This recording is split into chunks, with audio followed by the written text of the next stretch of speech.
Wind cut across the mountains outside Narvik. Like a blade, the afternoon Anna Bågenholm set her skis onto a narrow gully she had traveled many times before.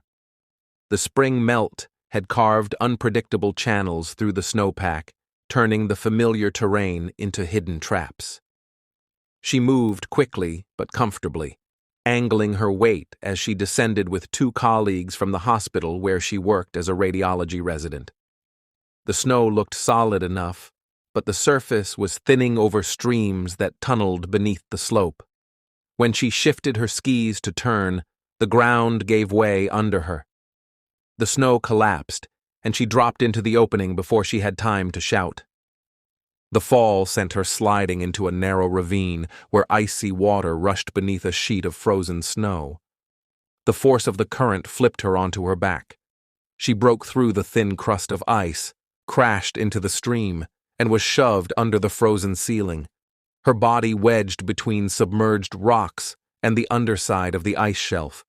She tried to twist toward the hole she had fallen through, but the current yanked her sideways, pushing her face directly against the ice.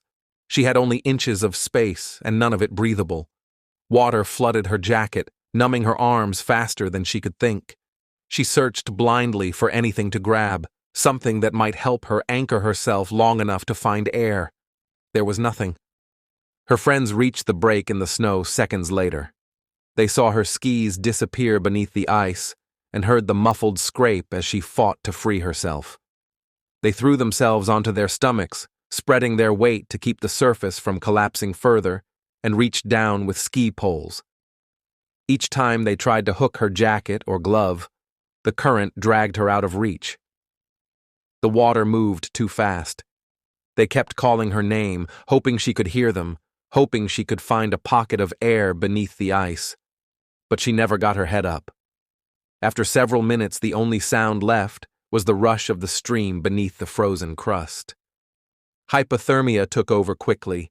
Deep cold slows the body's metabolism, shutting down muscles, reflexes, and finally consciousness. Anna's hands stopped clawing at the ice. Her legs drifted. Her friends kept digging with their poles and bare hands, even as their own fingers went numb. They knew time wasn't measured in minutes anymore, but single breaths, and she wasn't taking any. Skiers farther up the mountain heard the shouting and came to help. Someone radioed for rescue teams. The mountain was steep, and the ice was fragile. Reaching her required crawling inch by inch toward the narrow gap where she had vanished. Snow collapsed repeatedly as more weight approached the hole. By the time trained rescuers arrived, Anna had been trapped for nearly an hour. A medic lay flat on the ice and shined a light through a widening hole. He saw her body pinned beneath the sheet, unmoving. Using ice saws, they cut a wider opening, working carefully to avoid dropping debris onto her. When they reached down and pulled her out, her clothing was stiff, her skin pale and wax-like. There was no detectable pulse, no breathing, no reaction to painful stimuli. She had been underwater for approximately 80 minutes. In a warm patient, this would have been the end. But cold can suspend life in ways that give rescuers a narrow chance. They strapped her to a stretcher and carried her down the slope, snow spraying around their boots as they ran. Chest compressions began immediately and did not stop. A helicopter landed in a clearing, rotors sending loose ice whipping across the field.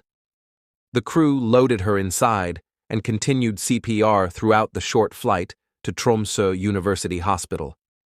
During transport, monitors picked up no electrical activity from her heart. Her pupils remained unreactive. Her estimated core temperature had fallen to around 57 degrees Fahrenheit. The only hope was advanced rewarming. Inside the trauma bay, doctors and nurses moved with controlled precision. They cut away her frozen clothing, placed warming blankets that did nothing at that temperature, and inserted catheters to monitor internal heat. Her temperature reading, when it finally stabilized, was 56.7 degrees Fahrenheit, one of the lowest ever recorded in someone who still had a chance of survival. They decided immediately on extracorporeal circulation. It was the only method that could warm her blood evenly and quickly enough to prevent organ collapse. A cardiovascular surgeon made the groin incisions needed to place cannulas directly into the femoral artery and vein. He worked quickly but carefully, knowing that even the insertion could trigger lethal arrhythmias if it caused abrupt temperature changes. Tubing snaked from her body to the heart-lung bypass machine, which would act as her heart and lungs. As the pump engaged, her blood, thickened from the cold, began flowing slowly through the circuit. It passed through an oxygenator, then a heat exchanger, where it warmed by fractions of degrees before returning to her body. Electrodes recorded silent lines. Nurses documented every temperature milestone. Anesthesiologists monitored perfusion pressures and adjusted the pump's flow to prevent vascular collapse. Her muscles were stiff, her face swollen, and her limbs carried the bluish tone of deep hypothermia. But as her blood rewarmed, her metabolism began creeping back toward functionality. At 64 degrees Fahrenheit, the first chaotic electrical flickers appeared on her cardiac monitor. They meant only that her heart was reacting to heat, not that it would beat again. But it was enough for the team to push forward. At 68 degrees Fahrenheit, the electrical activity strengthened but remained disordered. They continued warming her slowly, inch by inch, avoiding sudden shifts that could send her into fatal ventricular fibrillation.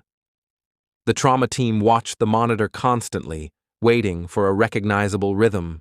When her core temperature reached roughly 70 degrees Fahrenheit, the line on the screen steadied into an organized pattern. A beat, followed by another. Compressions stopped briefly, and a nurse pressed 2 fingers to her carotid artery. She felt a pulse, weak, thready, but undeniably her own.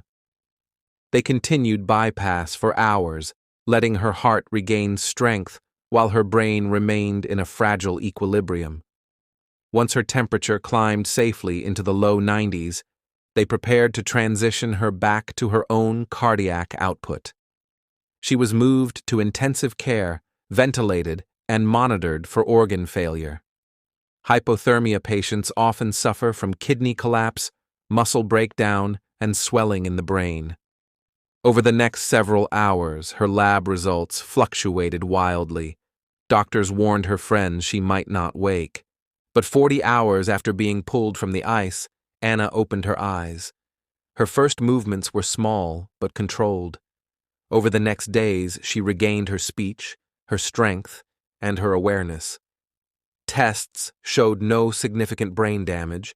The cold that nearly killed her had also protected her, slowing every biological reaction long enough for the medical team to reverse her death.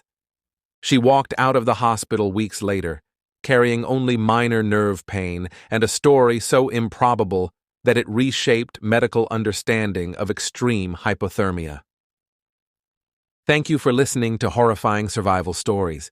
Subscribe for more stories of those who faced the impossible and lived.